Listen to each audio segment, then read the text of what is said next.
Hello, my name is Cosmin Laslau. I'm a senior analyst at Lux Research, and this is my colleague, Tyler Odgen. Today we're going to talk about the future of power. It involves distributed generation, it involves solar, it involves energy storage. So to get us started, Tyler, solar has been around for a long time now. It is an established technology, but still one that is changing in interesting and pretty subtle ways. So to get us calibrated here, what is the current market growth that we're on, and what are some of the key drivers for that growth? Yeah, that's right, Cosmin. We're set to see 47 gigawatts of new installations come online in 2015.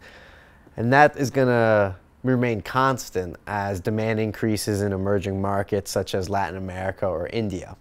Now, there are a lot of new developments that are coming online in the solar industry, particularly in the US. Now, community solar is a new business model that's reaching certain sections of the market that have remained untapped. Now, beyond that, distributed generation installed in residential or commercial sites are going to be defining the market, particularly in the US, Germany, in the foreseeable future. As we look to some of these high growth opportunities, there's a lot of moving pieces behind the scenes. What are some of the key things on your radar that you're tracking here? Yeah, so we're seeing a lot of movements coming from the utilities in regards to the valuation of solar. A lot of utilities are levying minimum credits on solar customers in order to retain some of their revenue. While on the other hand, other utilities are reducing the value of net metering credits themselves. Now, as these changes to net metering credits for solar systems occur, customers are going to ask themselves how to retain the value of the system. And this is going to come into effect through maximization of self-consumption. So businesses are going to move in and begin offering these type of solutions and reap some of that regained value. Now that is a topic that's gotten a lot of attention, batteries. So how do batteries help with solar? What are some of the business cases here? Well, there's quite a few different ways that batteries and solars can unite their forces in order to offer new kind of solutions and services.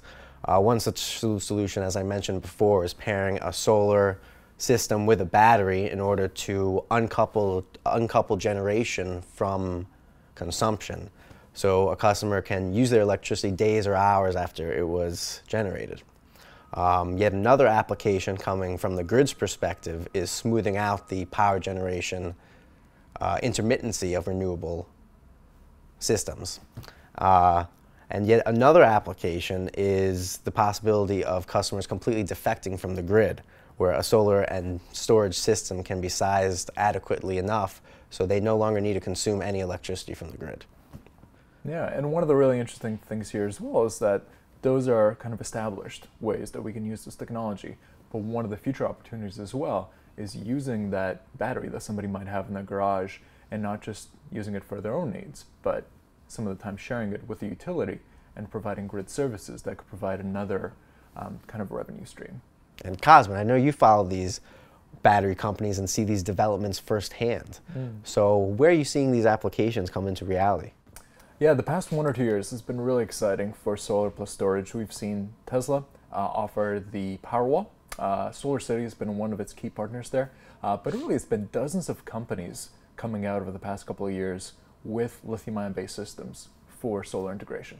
And they're kind of converging in a particular space. So you're looking at 5 kilowatt hours to 10 kilowatt hours of energy storage capacity and about $10,000 fully installed. So that's your cells, with your power electronics, and the installation. But with all that being said, what's your long-term outlook here as you look at solar plus storage going forward? Well, over the past years, we've seen the cost of modules and the cost of the installation decrease dramatically. Those costs are going to continue to decline, as will the cost of batteries. So this is going to make the value of a solar storage system more attractive to businesses. Now, existing businesses that are installing these solar systems are going to look to battery partners in order to offer solar storage systems. Absolutely. And one of the other things that we're tracking as well is that as you get more and more of these distributed assets on the grid actually becomes much more robust. It becomes more resilient if there are superstorms or if there's a centralized attack. And that could be something where long term, it's another one of those drivers that pushes people towards distributed generation. Yeah, and I know all these issues we're going to be exploring a little more in depth in our upcoming distributed generation report. Absolutely. So thank you for joining us today. If you would like to learn more about Lux Research, do check out our website at www.luxresearchinc.com. There you can find out more about the energy storage service, the solar service, the distributed generation service, and you can get in touch with us to answer any questions or further topics in this area.